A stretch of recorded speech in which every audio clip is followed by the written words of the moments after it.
Hi there. Welcome to the Ultimate Success Podcast. I'm Mark Peebles, here to help you live your best life and achieve ultimate success. Today, we have an amazing guest.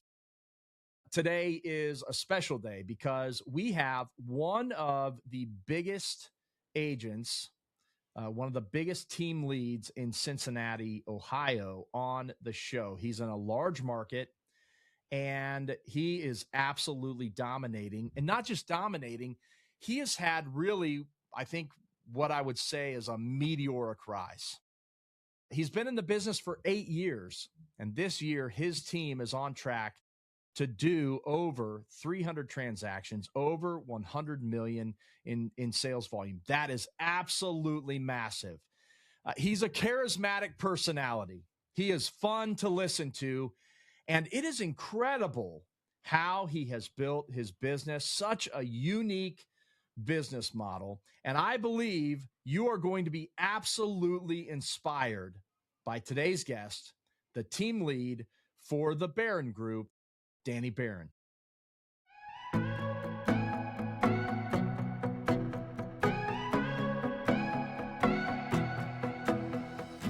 Danny Barron, welcome to the Ultimate Success Podcast.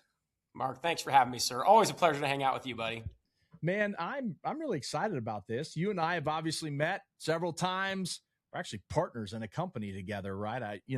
But all of that is besides the point, because today I think we're going to have a great conversation that's really going to help agents be better and take their careers to the next level. So I just got to know, what's your background? How did we get to this point where, as we sit today, you run one of the top, if not the top team in Cincinnati, Ohio? How did we get there?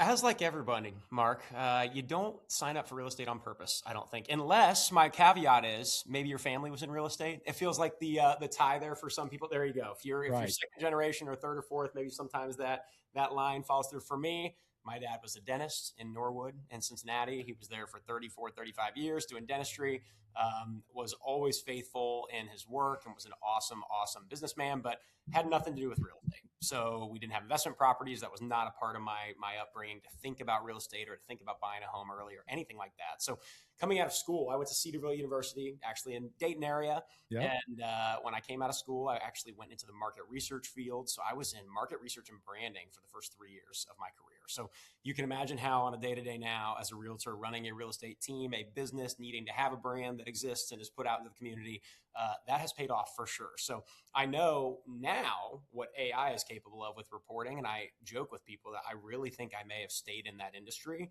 if AI was around back then, because it was writing reports that killed me. I mean, it was like 2 weeks in field of in-home research and like focus group tables, leading those conversations. Wow. I love people. I love that part of the job.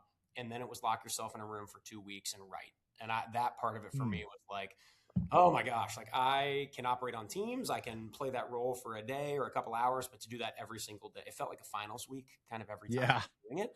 And I really mean that. I mean, it just was exhausting and burnout. And I just remember feeling on the last project I ever said, yes, I'm still working here. I'm going to go on this project. I just remember thinking, I can't believe I have another one. Like, haven't I done all of these? And I just thought, this is going to be my whole career. Like, I can't continue to go down this path. So worked with a home builder after that, a guy from my church, fantastic friend of ours from church. And I'd played some sports with him, with basketball and soccer, or not soccer, golf, big golfer and different things. So had gotten to know him. And he came to me and said, hey, I don't really even know what you do for work, but I think you'd be a great brand fit for our company. And we have hired really capable people in the industry that turned out to be not a good fit with our team. We'd love to hire someone that we know is a good fit and teach them our industry. So yeah, that's great. I worked for a home builder for about 1.5 years, which was an awesome blitz into real estate and figuring out, hey, the thing that I thought was probably the most fascinating thing in the entire world at the time was, why are buildings standing? Like, that to me was just a shocking, like, how do cars work? Why are buildings not falling down? Those for me were like the shockers of the universe. So really got an 18-month blitz into how different crews do different parts of the job and how it all works together, and the footers and the framing and the roof and all these different things. And getting in that, obviously, with client relationships and understanding, hey, this is a long process with a lot of questions. You have to be a good communicator. You need to know about the home. You need to know about the people and how that can all play together in the timeline. So really got a great blitz from a good group of people.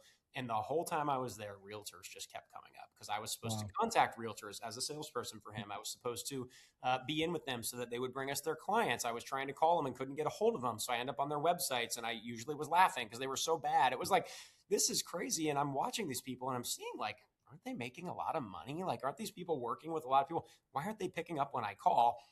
And I kind of laugh now because I'm like, when builder reps call me now, I guess it's not my top priority in the world to pick up the phone and get back to them. So I can put myself in the position to go, maybe they weren't that bad at their job. They just didn't want to talk to me because they didn't have a client for us at that time. But it was good for me to think, hey, these people are so bad at this. I should probably get in and do it well. And got in with the two combo, man, of branding and market research background, and then learned all about homes. And it was like those two things, you bring that into real estate with a bunch of experience and high-end clientele, both in the market research world, working with companies like Procter & Gamble and Johnson & Johnson, Hershey Company, Tyson, like very large companies. Yeah. And then getting into home building and working with the highest end people in Cincinnati and Dayton, building their homes. Those two things just perfectly prepared me for what I do now. So I tell everybody, God gave me a 5-year blitz into business in different capacities. And then he molded it all together and allowed me to lead our team now. So I was by myself for about a year and a half to kick things off. What year did you get in? 2018. Yeah, June of 2018, I got a license. And January of 2020, which was a great time to build a business. Let me tell you, I brought my first partner on, and man, 2 months later, we thought that was going to be it. And all of a sudden, the two of us were selling 100 houses together and needed help. So it's been a roller coaster from there. How many houses did you sell last year? How many do you expect to sell this year? Last year, we were at 213, which was we love to break through 200. That was a metric for a while. We had hit 187 and then kind of went backwards when the market slowed down. So 213 last year felt awesome. As of right now, we're on pace for about 305 this year. Oh my goodness. That's an amazing year. Yeah. Breaking the 300 number is definitely a goal. We came into this year of 300 houses and 100 million was kind of our goal. We are currently on pace for both. So we need to keep that pace going, baby. That is awesome. Okay. So listen, I mean, I see all kinds of people get into the business, and if they make it 5 years, we start to see some success, and they can build a sustainable career. I mean, honestly, man, the way that I've watched your career, and I've been in since 2006, but the way that I've watched your career, you had a meteoric rise. Like, who's Danny Barron? I have no idea. I've never heard of him, to Danny Barron everywhere, right? So we'll take how did you do that? Because I mean, seriously, in this business, it is very uncharacteristic of new agents getting into this industry to go in 8 years from 0 to over 300 transactions and one of the top teams, if not the top team in their market. How did you do that? Yeah, and I can put some spin on that one. So Real Trends has us as the top large team. I'm very open that there are some mega teams in Cincinnati that sell more than us, and they've got who knows how many agents on their team. We are up to 20 agents now. So I think we'll categorize in that one next year, and we'll probably drop down to number 3 or 4 or whatever. But we'll take one of the top. How about that? But just to put some clarity on that, we try not to ever put marketing out there that's like false. So when it comes to I get that. I appreciate that. With the rise, I'll tell you, man, when I was at my office, when I first started, there was no question for me that this was going to work because it had to. And when I got into this transparently, I was like about to be sneaking into credit card debt of like the next couple swipes. We're going to be like, where am I going to pay for this from? I was thinking about like my room at my parents' house, thinking I don't want to move back there, but that becomes the reality if this doesn't turn. Custom home sales weren't great to me, despite the builder being awesome. It was just not the scene and where I was in the marketplace, specifically the budgets and stuff just weren't lining up with our product, and that was tough. And that makes you feel like a failure. So coming into real estate, I really failed for a while after having a life of definitely lots of friendships, lots of business success and growth, and feeling like I was good at my job to just I just can't make this work and I need to go see what the next thing is. So getting in here, I had some great guidance and I had a lot of, let's call it podcasting, book listening, and note taking. Man, I'm a big believer that if people have already done it, then we should be learning from the history of what they've done, what they've gone through, and the wisdom they have to offer, and then putting your own spin on it. And I really, that's my heartbeat now with our team, is just because I do something a certain way, you should note what's working for me but then do it your way. Like you can totally do it for your community, in your friend group, in your church group, or your sports team, or your art club, or whatever you're involved in a way that's going to be on brand for you. So for me, that was, I heard about client events and I thought, man, the best idea that was given to me was a launch party. And Mark, let me tell you, that was a great reason to get in contact with people in a world where everyone tells you, hey, write power notes when you get into the industry. It turned quickly into, hey, I'm inviting you to this event, which ironically was in the space across the street here in Norwood. And I had 175 people come to a launch. Wow. First event, 175 people. I had been licensed for a month. So it was not at all, hey, a client event. It was not at all, hey, we're coming because Danny sold us a house or might sell us a house. It was just people that I knew for my whole life. And I let them know, I'm getting into this. We're doing some giveaways. It's a fun venue and we're cooking pulled pork sandwiches. I'd love to have you. And reaching out to people in that way, I've become obsessed with that because it's ideally in that particular situation, it was a little bit more, let's come celebrate Danny. From then on, the events that we've thrown are always value add to the families that we love. Trampoline park, you want to come, it's free. A Reds game, you want to come, it's free. A drive-in movie, you want to come, it's free. It's a way to reach out and make contact in your network that is not the real estate question that we're all taught at the beginning. Hey, do you know anyone that wants to buy, sell, or invest in real estate? Right. I have asked 0 people that question since I got into this industry because I don't like that question. I wouldn't want someone to ask me that question. I don't really want to give my friends' names out in their emails so that someone that I kind of know can bombard them. It doesn't feel fair to me. And that to me, the difference of when this phone lights up and you see the name Danny Barron and you think he's going to sell to me is a lot different than when the phone lights up and you go, oh, he always has something good for me. Like I want to talk to him. I'm excited. I like him and he's not bothering me. Like that is the brand that I want to maintain until the day I'm done in this business and beyond. And for me as a Christian, that's a much bigger deal of like, hey, I want to present my Lord and Savior well in our time and serve people well here on earth. And I believe Earth is a temporary operation here until our eternal life. But at the same time, I think we're called to serve people really well while we're here. And this is an industry that is so dialed in on people because it's the biggest transaction they will probably make in their entire lives until they call it the next time and buy something bigger or they sell and it's worth more. So for me, the trust factor there is like, you can't really get in this industry and just expect people to trust you. You have to earn that. And you can either have earned that much like I did, I think, in the first 27 years of my life before I had a real estate license, was what led to 175 people at the launch party. Because we have since suggested with like wide eyes, like everyone should do a launch party. And Mark, the reality is some people plan them and people don't come. And that is okay. And that, so let's go back to that because I'm blown away. You know, I've done events for years. Now, I don't know that I've ever done the events on the same level as you've done them, but that's one of the reasons that I always have admired you because you've taken big risks and you've had big success with it. But let's talk about that first party. 175 people came out. One, how did you get them there? Two, what did you do once they were there that made it an event of value? And then I'm going to get into what happened afterwards. Okay, so start with those things. And that one, with any event we do, we think there is like, okay, if you got invited to this, would you go? And if the answer is no, then you got to spice it up more. That's how I tell everybody when we're planning our events or our agents are planning events. If you got the invite and you wouldn't go, then you better give away an iPad as well. Like you better figure out some other reason to get people in the door. So for me, I was swiping the card that didn't have any money to pay it off to buy Amazon gift cards for giveaways and to partner up. I think my dad's dental office did a free teeth cleaning. I was digging deep, dude. Whatever I could do to get something away because I knew pulled pork sandwiches and fun family stuff was good. I knew giveaways were good. I knew the venue was super cool and I could hype that up. But the reality was like for that one specifically, people came to support me. And that was mind blowing. And because I was not married and did not have a child at that point, that was probably the best day of my life up until that point, dude. Everyone I've ever known and loved in my life was either invited or showed up. And my 6th grade teacher, along with my college roommate, along with my parents and their friends. It was just one of those things where once the room was full, no work needed to be done because they all saw people they knew and the crossover was so fun. My advice for people is to always have a photographer and a videographer, whatever you're doing, because you capture those moments. I did not video that day.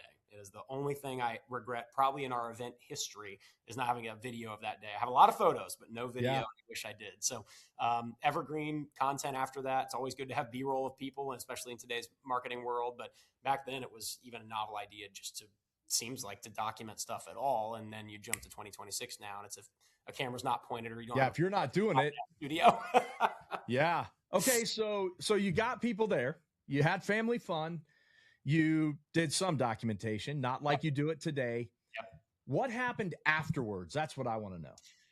Well, if you want the metrics, I can tell you that obviously I followed up with people and said thank you. You could do thank you notes, you can text, you can email, whatever's best. This is just where I'm at. Whatever's best for you that you'll actually do is what you Yeah. should do. So I don't even remember what I did 8 years ago, but I remember I thanked everyone for coming in my own way and individually, because individually is much different than a mass email. It's much different than a mass text that you're getting from.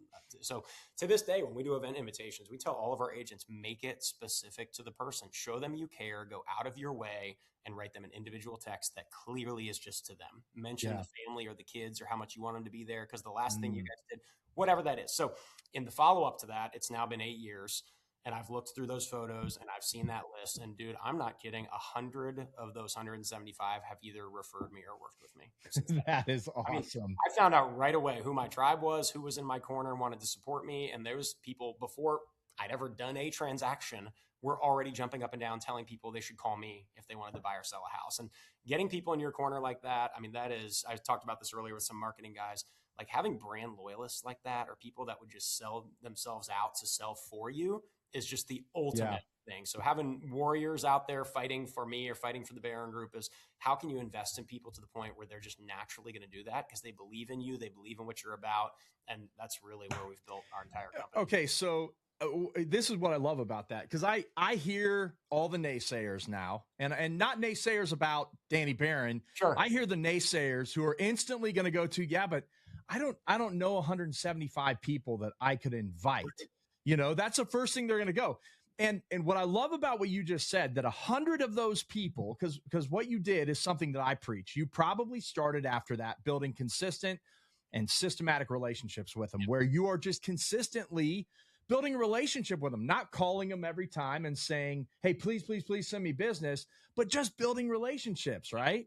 So I just want to say this, like, you might be saying, well, I don't know 175 people. Okay, start with 20. If you can get 20 people, a representative of 20 families there, what if 10 of those did business with you over the next few years, right? That's a start. Game changer.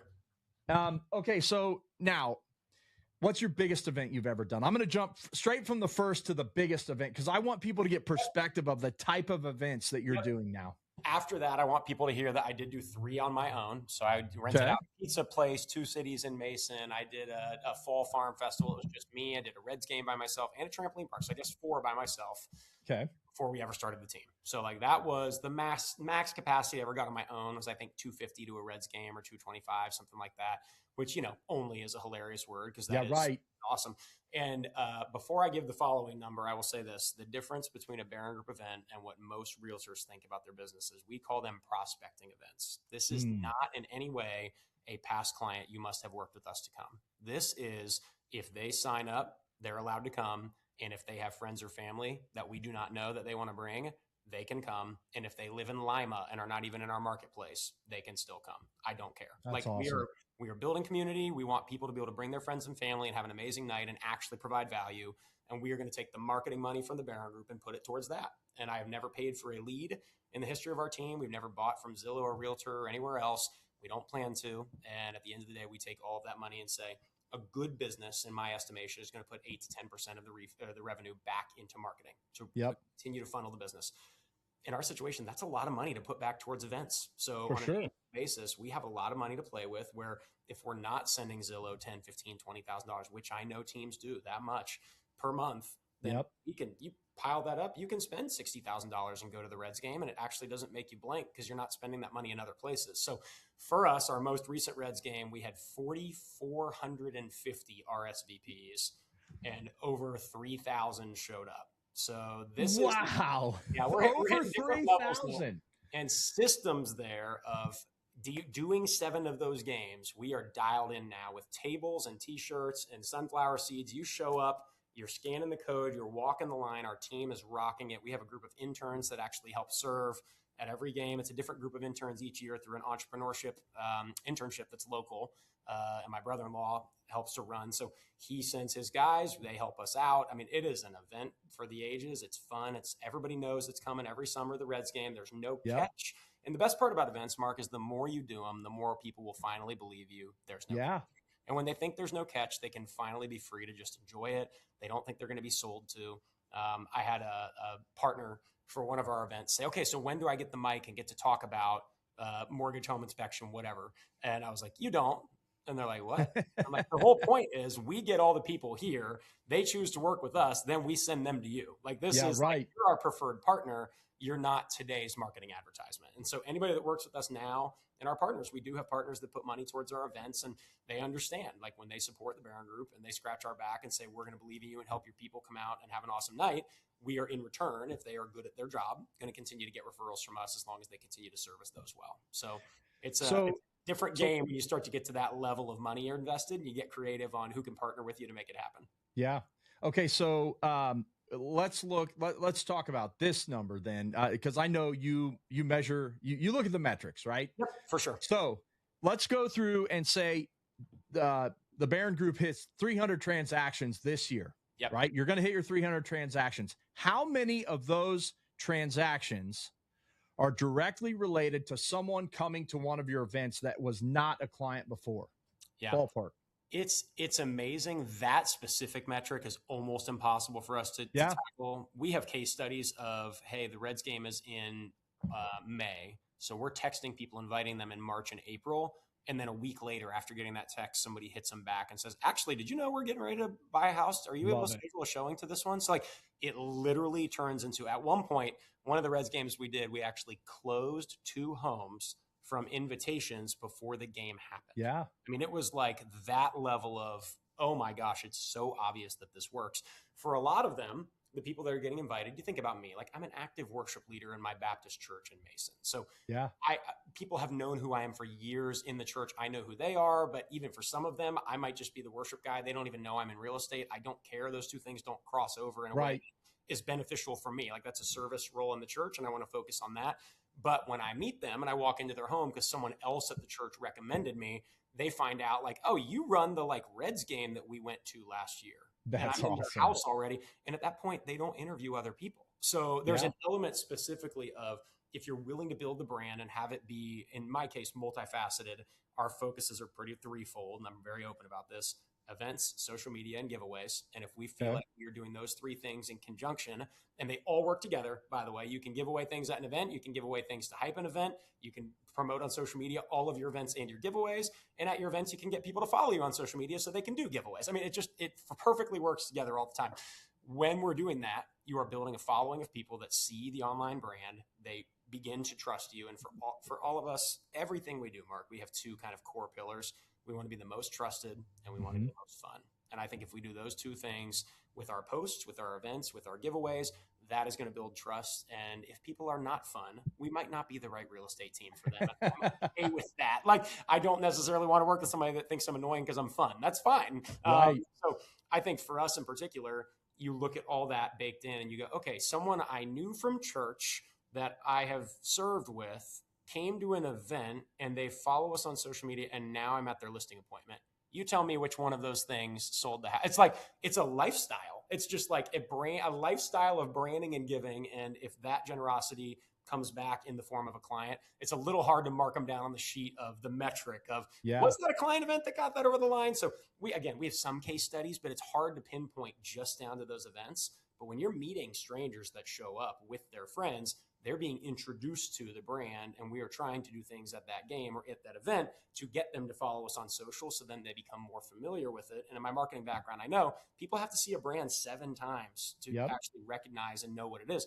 You know this because you started NavX, and at the beginning, it was nothing. It didn't exist. No one knew what it was. Now, I see NavX all over town. And I know for a fact what it is, and I trust the brand. And locally, it's becoming a reputation where people go, oh, I've heard of that one before. Whereas was that true at the beginning, Mark? No shot. Like it didn't exist. Right. So for us, that is the goal, is to stay in front of people and to drive it with value. And at the end of the day, be willing to spend the money. You're a business owner in real estate. You're going to have to put money in to get things back out of it. And you don't have to spend it on the things that everybody says. You can go buy people t-shirts and it works just as well. Okay. So loving the conversation. Let's talk about follow-up. So you have everyone out to this event. Let's just say you meet 3,000 new people at the Reds game this year. how, besides getting them on social media, Yep. is there another way that you also follow up with them with personal touches to really begin building the relationship? Yep. When we are in the process of planning an event, the goal is 10 touch points per person that is either invited or coming or whatever to this event. So they're going to get hit at the beginning with invitations in different formats. And you can choose what those are. For us, that is text messaging, a link to our website, which has a link to the Eventbrite. That is sending a mailer out of our whole team in hilarious Reds gear with a "you're invited to the 7th annual Reds game" to every past client we've ever had. That is social media posts with photos, social media posts with videos. That is phone calls to let people know. You can even get creative. And if somebody has RSVP'd to the event, call them a week before just to get one more touch point and say, "Hey, we just wanted to make sure you were still coming." So like, this is just being a realtor and thinking creatively. How can I stay in people's ear about something they're either excited about or I want to make sure they're invited to and they can be excited about? And I've heard Michael Mayer, who is just the mastermind of events, and he wrote The 7 Levels of Communication, a great book. He once said, "I don't think anybody's ever been mad they were invited to something. Like they might turn you down, but they're not like, well, that was the worst. Why did that guy call me and nicely invite me to something?" Like no one's thinking that. Even if they hit you with the gruff no, they might be like, "That was kind of nice to get invited though. Like I'm not going to go. Right. It's kind of nice." So the event happens. My little secret for everybody on this Zoom and this podcast is it doesn't matter if they come. It doesn't matter. It matters that you were in touch with them 7 times before it happened. It mattered that on the night of the event, they either are there or they probably know they missed it because they're out of town and it's killing them, or that they just didn't want to go. Yeah. Then in the follow-up, we send an email because we got all of their email addresses through Eventbrite when they signed up. You've got phone numbers if you want to follow up with people, and we've got social media posts. There's a reason I said you get photos and you get videos at every event. Those are green social media content, website content, email content afterwards. So 10 per event is the number for me. And for us, it's 4 events per year as a team. That's your 40 touch point plan, which is the Gary Keller special of 2018. Yep. They might want us to do like 100 million touch points now. I don't know. But back then it was a 40 touch point plan. Well, and yes, that's true. However, by the time you add in social media, you're probably touching people a lot more than you realize in today's world. But I think my big takeaway is for someone, they could just do this and it can be enough. For us, we supplement in other ways. We've gone the YouTube route and built a studio out in my house because we want to reach people that are relocating from out of state. And that's worked after years of making videos. But this is one thing where you can hone in on your people, do it to your scale. An event can be 10 people and be very successful. You don't have to make it anybody can come. You can do just past clients so that you have raving fans that have worked with you. When they do come, have a QR code for them to fill out a review if they have never done that for you on Google. Like you can get creative about how to make these things work in a business sense. And at the end of the day, it can be a lot of fun. And my secret for people about events is we just do stuff that I enjoy. Like we did a comedy night because I love Trey Kennedy and I was able to book it, spend the money and bring him to town. We go to the Reds game because I'm probably the biggest Reds fan in Cincinnati, Ohio. Like there's all these reasons that we do these events. And really at the core is I just like Chick-fil-A and want a reason to order it for a bunch of people. Yeah, and right.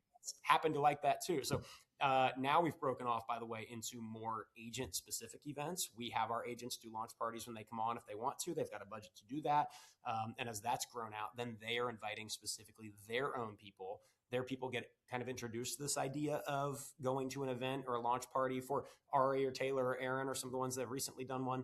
And then all of a sudden, there's a Baron Group event right afterwards. Yeah. They're now in the web of they're getting invited to every single thing that we do. So okay, so then how do you balance that? Like they're going to do because we know how teams work, right? You know, you bring, and I know we have a lot of people who listen to this podcast who run teams, and they have the revolving door of team members. They come in, they build their business up a little bit, use your resources, and then they're gone. Yep. How's retention of your team members, one, and then two, like, how do you balance the cost of doing something like that for one of your agents versus the revenue on the other side of things? Yep. We're not going to be a fit for somebody that just wants the biggest split in the world and doesn't see the value in marketing. Like that's just not going to be right for us. Now we have improved our splits dramatically since the last person left our team. So if you had asked me 2 years ago, how's retention? It was really, really good until it wasn't. And there was a shift in our mind then. And we went to an awesome conference and learned from some very strong leaders. And we saw all the models they were running with. And we're like, we just don't pay people enough. Yeah. That's pretty simple. So we've created a sliding scale. And for people that are on our team, we want them to be more rewarded and make more money on the leads that call them directly, because everything we're training them to do is to get their friends and family to call them. So when that works, we want them to be rewarded and feel that. So Right. there's a higher split on our team for people that are working with their own people than versus a team handoff. So with that, we have a marketing budget baked into 4 different tiers. If you sell X homes, you fall into our silver tier, gold, platinum, and diamond. And our diamond tier members are getting a lot of money to put towards marketing. Our platinum team members are getting a lot of money to put towards, and even our smallest tier gets $2,500, Mark, to be able to put towards things that they believe in, a launch party or their own marketing they want to do, on top of free tickets to every event that we do here at the Barron Group. So you can see how all that stuff begins to pile up. You add on top of that, we have a full-time media team and a studio they can use, and then an operations team that runs their transactions both on selling and buying side. At some point you go, okay, I think I could see the value of the Barron Group. We have not had any turnover in over 18 months, which has been a beauty. Wow, that is awesome. And a lot of fun. And as we're continuing to grow, we want to make sure that service level is still there for people on our team. And as we have brought on more agents, our ops team, we got to check in with our ops media marketing, make sure that they're good and we can scale appropriately and try not to grow too much too fast. And that's the business ownership part of this, is really wanting to take care of people and make sure we don't experience a company-wide burnout, which real estate can do to you. And just encourage people too. January is always coming and we're all going to look at each other and have nothing to do. So let's right. Hey, while the sun is shining. That's exactly right. Yeah, we have to do that. We have to do that for sure. Before I ask 3 questions of every guest on the show, and I'm going to get to those in a minute. However, I want to, you in the beginning, you said you would rather hire someone who's a great fit and teach them the business than hire someone that knows the business but may not be a great fit. Yep. I want to know, because we believe so much in teaching, I want to know how you're teaching your agents, not just to be high producers, but to be truly great agents. Yeah.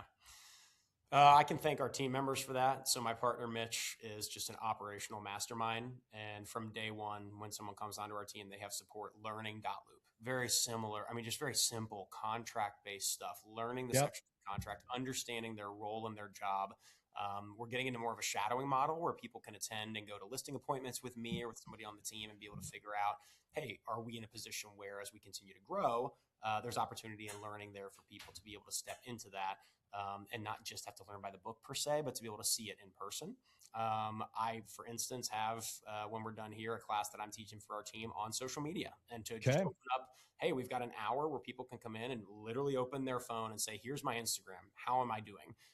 And just being able to actually, and now that we have an office space here, I was telling you about, it's huge to be in person and be able to just have a workshop like that for our folks. So we've got a big group of people coming today, and I want to focus on what is your personal brand? Because as we both know, and most people should know, and I want to tell them if they don't, your social media is your digital business card at this point. So you need to represent yourself well and your values well, your family, your business, what you stand for. And if you're not consistent on that, you're going to get left behind in a media-driven world. So for us, at the end of the day, we want to make sure that they understand those kind of basics of personal branding and marketing just as much as how do we service the clients well, because you have to market to get clients, but then when you get clients, you have to serve them well. So it's a mashing of our ops team is also incredible at hand-holding and training and helping new people get through transactions. And as we do scale, there are just people in our organization that are incentivized to make sure that those transactions go well, they get closed, and that people learn along the way.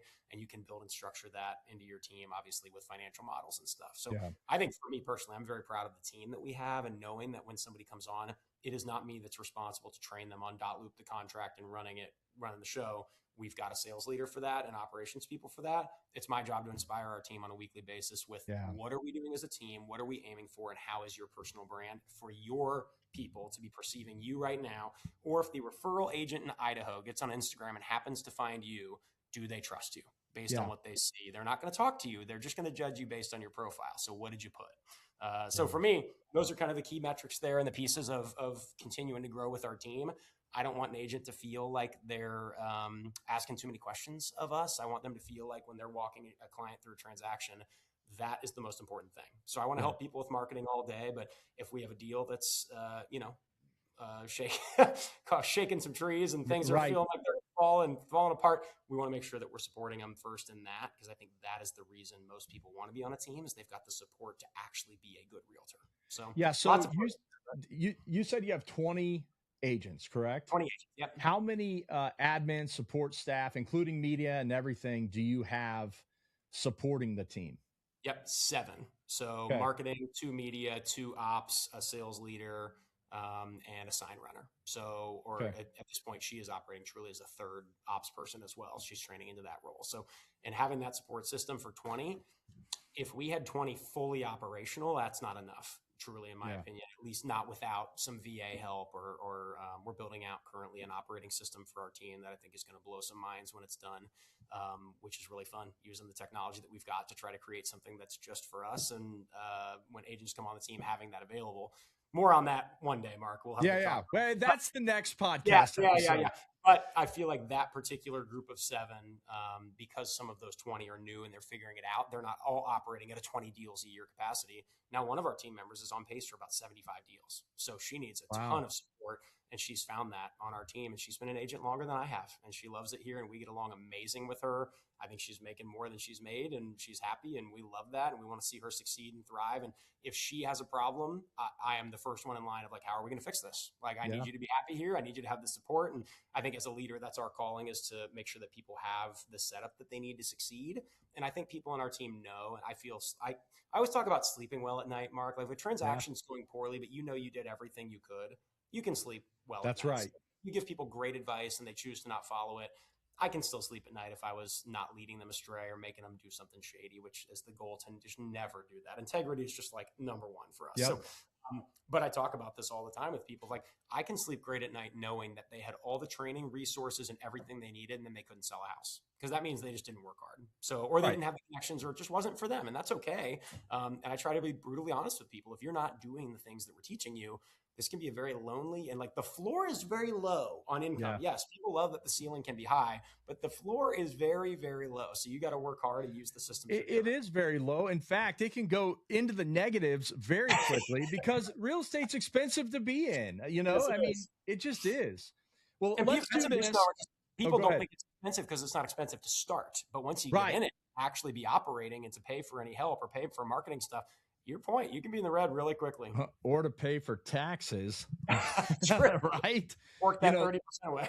Yeah, as well, especially if you're coming out of a normal 9 to 5 and you've never had to save your own tax money. I know so many agents, and I was there early in my career. Like, it can be bad if you do not know those things. But hey, listen, I want to move on. Just keep us in your time frame, because I know you're going to sew into your team right after this. I'm going to ask you 3 questions. I ask every guest, but we want to hear from you, kind of rapid fire. And the first one is this: who has been the greatest influence on your life? The person that you would say, if it weren't for them, I wouldn't be here today. Ooh, that is a good question. That's got to be my dad. I mean, he is very different than I am, and I love that. So I'll tell you why. He is a true hole poker, in that he is going to analyze a situation to death and find out all the things that could be wrong. And I am like the vision caster, let's go, run through a wall guy. So he has been the best test in my life of, hey, if I have an idea and I take it to him, he is going to point out all of the reasons it could go wrong, which ironically enough, my now business partner, Mitch, is very good at as well. That's good. I'm used to working with somebody that's a little bit of a different mentality than me. And my dad said he would look at me as a kid and be like, how is this my kid? Like, this guy is so, now I am my mother. So like, to a T, from loving people, running around, busy schedule, love the Lord, love what we do, get involved in the church. Like, it just, that aspect, it makes perfect sense that I'm definitely their kid. But for my dad, he's like, I don't know how you could have just gotten all of her genetics. And I think I like you, but you're a little crazy. So as I've gotten older, we just have an awesome relationship. And to be honest, man, he just loves the Lord, and he served faithfully in dentistry. He served faithfully in the church. He served our family faithfully. He's very wise. I think financially, he gave me a great understanding of money, and kind of walked me through some investments early on. And I think a lot of people don't get that. It's not like investing in finances in school are a huge priority. I was homeschooled. It would be insane to not call my mom my hero, because she put up with me every day all the way through high school. I mean, we've just always been local in Cincinnati. But for my dad, for someone who's so different than me, he's just someone that's always been a cheerleader, and he learned to accept who I was, I think, sometime around high school and college, and truly be like, all right, you're going to do it differently than I would, but I'm going to cheer you on and help where I can. That's awesome, man. Okay. What is one life lesson that you've had to learn the hard way that you wish someone had just told you sooner? That's a good one. I think in this particular case, it's career driven. And I'll start with one that's not really a hard life lesson, and I'll kind of weave it in. In college, I lived with 6 accounting and finance majors. Boy was a management and marketing major. The homework load for those 2 paths are very different. Let me tell you. Very different. I was walking out of the house to go play basketball at 4:30 every day, and these guys were hunched over our ping pong table with every book you've ever seen in your life open, rolling their eyes at me and saying stuff like, "Where are you going? Like, what are you?"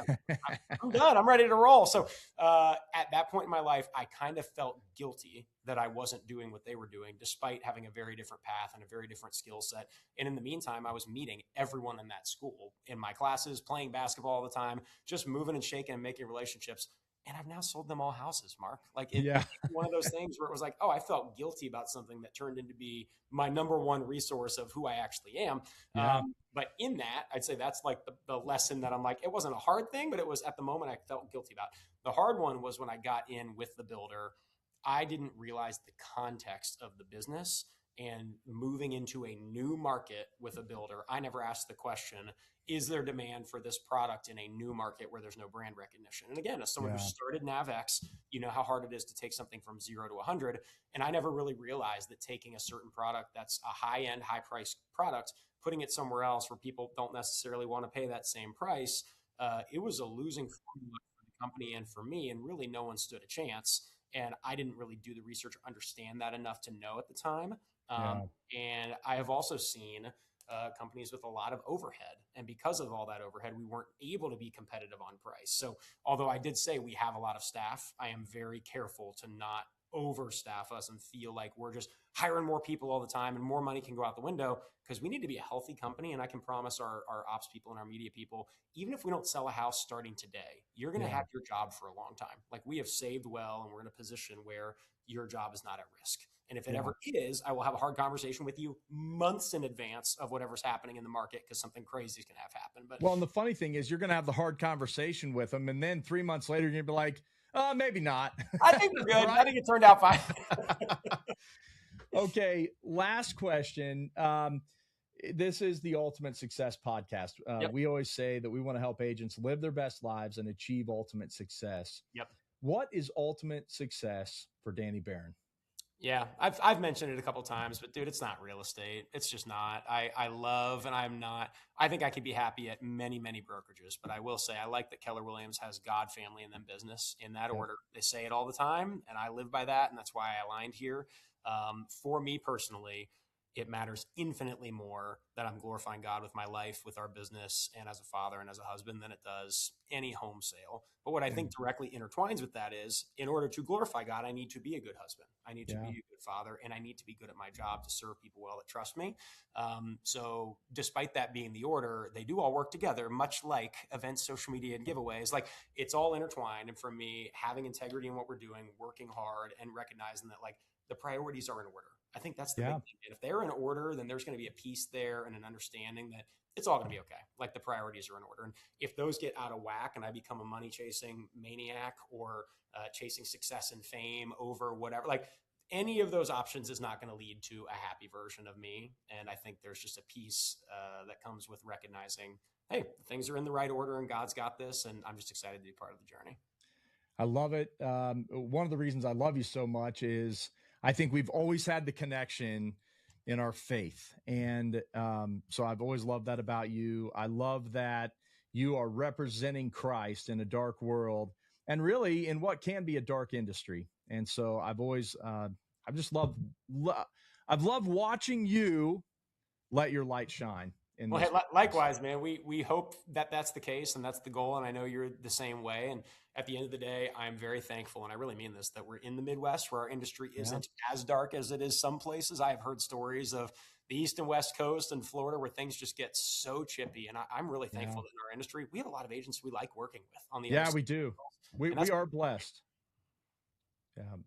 Well, Danny, before we go, last thing I'm going to ask is tell our audience where they can find Danny Barron. Where can they find out more about you? I would say most accessible is going to be my Instagram, just at Danny_Barron_. And then our Barron Group KW Instagram is the fun. That's where all the magic happens. I think, to the best of my knowledge, we're now the most organically followed real estate team in Cincinnati. That's awesome. I'm happy to be wrong on that. If there's somebody, I'm pretty sure that's true. It's come with a lot of giveaways and a lot of fun posting over the years, but social media is fun for me. I know that doesn't need to be a magnet for everybody's business, but for me, I enjoy the marketing aspect of that and being creative. We're on YouTube now. Again, that's more for an out of market. How can we provide value to people that are thinking about moving here? And then, dude, you Google me. I'm always a text away. It's my phone number's out there. I know some people hide that stuff. I'm very available. Awesome. Well, Danny, thank you so much for being on the show today. I've certainly enjoyed our conversation, and I believe that there's someone out there that really needed to hear from you today. I know I feel very encouraged. So thank you so much. Thank you, dude. Appreciate you having me on. All right, let's do it again. Before we go, I've got to ask you this. Will you promise, this is being recorded, you will come back again? Mark Peebles, when you call, I'm there, homie. All right, there we go. Thanks, Danny. All right, thanks, dude.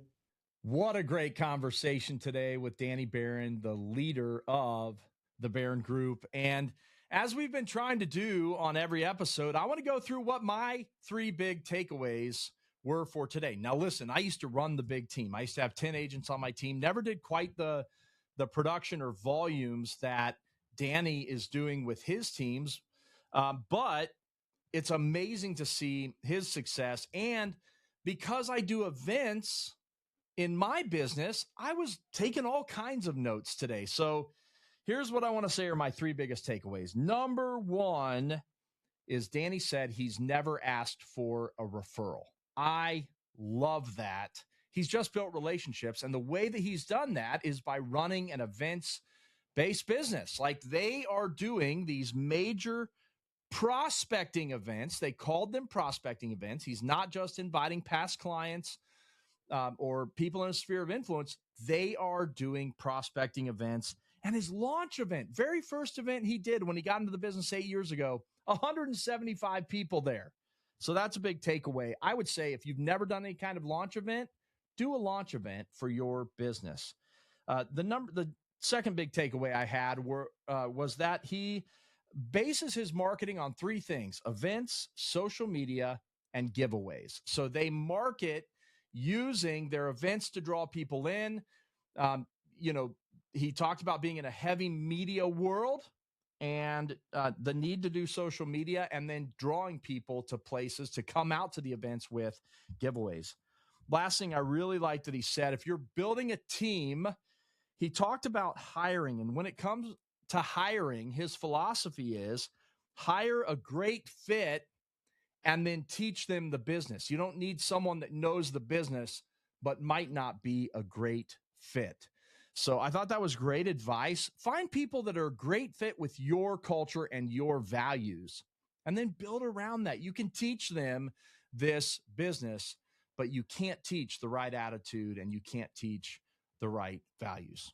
Okay, so that's it. Those are my takeaways. Hey, remember, if you want to grow your business, one of the things that I talk about in the Ultimate Success Framework 100 Days to 100K course is events. It's part of our consistent, systematic relationship building. You've got to do events. And so today was a great reminder of that, some great ideas going into that. But if you want more, pick up 100 Days to 100K. You can find it at itsmarkpeebles.com. Itsmarkpeebles.com. I hope you've gotten as much out of today's show as I have, and I'll see you next week. Bye now.